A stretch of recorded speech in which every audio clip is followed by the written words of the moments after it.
Exodus chapter 28, verse 1.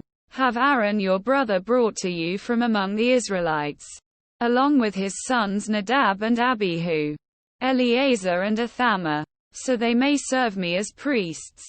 Verse 2. Make sacred garments for your brother Aaron to give him dignity and honor. Verse 3.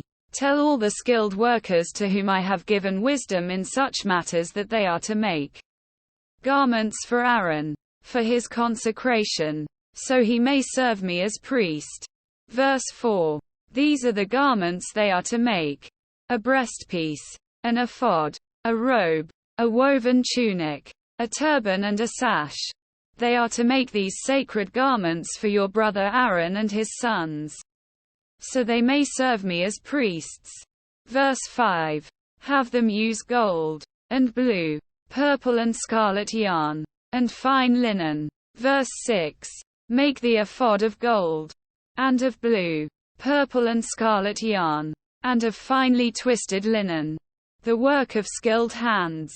Verse 7. It is to have 2 shoulder pieces attached to 2 of its corners, so it can be fastened. Verse 8. Its skillfully woven waistband is to be like it, of 1 piece with the ephod and made with gold, and with blue, purple and scarlet yarn, and with finely twisted linen. Verse 9. Take 2 onyx stones and engrave on them the names of the sons of Israel. Verse 10. In the order of their birth, 6 names on 1 stone and the remaining 6 on the other. Verse 11. Engrave the names of the sons of Israel on the 2 stones the way a gem cutter engraves a seal. Then mount the stones in gold filigree settings. Verse 12. And fasten them on the shoulder pieces of the ephod as memorial stones for the sons of Israel. Aaron is to bear the names on his shoulders as a memorial before the Lord. Verse 13. Make gold filigree settings. Verse 14. And 2 braided chains of pure gold, like a rope, and attach the chains to the settings. Verse 15. Fashion a breastpiece for making decisions, the work of skilled hands. Make it like the ephod, of gold, and of blue, purple and scarlet yarn, and of finely twisted linen. Verse 16. It is to be square, a span long and a span wide, and folded double. Verse 17. Then mount 4 rows of precious stones on it. The first row shall be carnelian, chrysolite and beryl. Verse 18. The second row shall be turquoise, lapis lazuli and emerald. Verse 19. The third row shall be jacinth, agate and amethyst. Verse 20. The fourth row shall be topaz, onyx and jasper. Mount them in gold filigree settings. Verse 21. There are to be 12 stones, 1 for each of the names of the sons of Israel, each engraved like a seal with the name of one of the 12 tribes.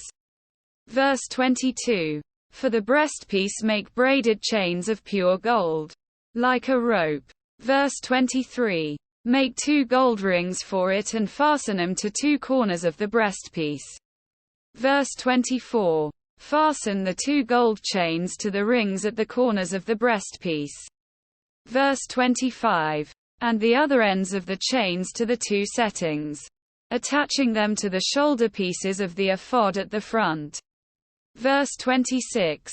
Make 2 gold rings and attach them to the other 2 corners of the breastpiece on the inside edge, next to the ephod. Verse 27. Make 2 more gold rings and attach them to the bottom of the shoulder pieces on the front of the ephod, close to the seam just above the waistband of the ephod. Verse 28. The rings of the breastpiece are to be tied to the rings of the ephod with blue cord, connecting it to the waistband, so that the breastpiece will not swing out from the ephod.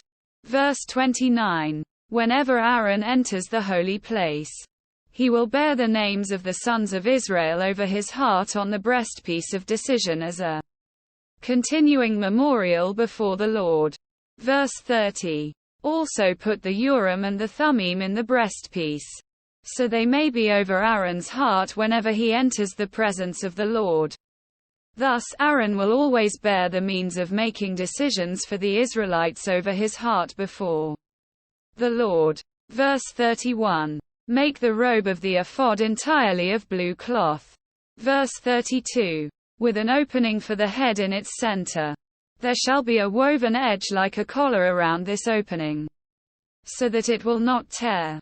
Verse 33. Make pomegranates of blue, purple and scarlet yarn around the hem of the robe, with gold bells between them. Verse 34. The gold bells and the pomegranates are to alternate around the hem of the robe. Verse 35. Aaron must wear it when he ministers. The sound of the bells will be heard when he enters the holy place before the Lord and when he comes out, so that he will not die. Verse 36. Make a plate of pure gold and engrave on it as on a seal. Holy to the Lord. Verse 37. Fasten a blue cord to it to attach it to the turban. It is to be on the front of the turban. Verse 38. It will be on Aaron's forehead, and he will bear the guilt involved in the sacred gifts the Israelites consecrate. Whatever their gifts may be, it will be on Aaron's forehead continually so that they will be acceptable to the Lord.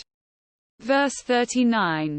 Weave the tunic of fine linen and make the turban of fine linen.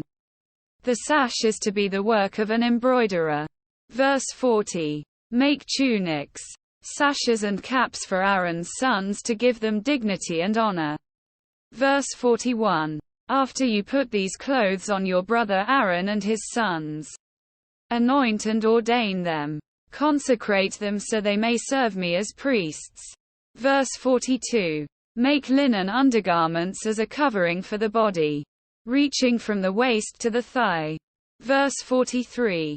Aaron and his sons must wear them whenever they enter the tent of meeting or approach the altar to minister in the holy place, so that they will not incur guilt and die. This is to be a lasting ordinance for Aaron and his descendants.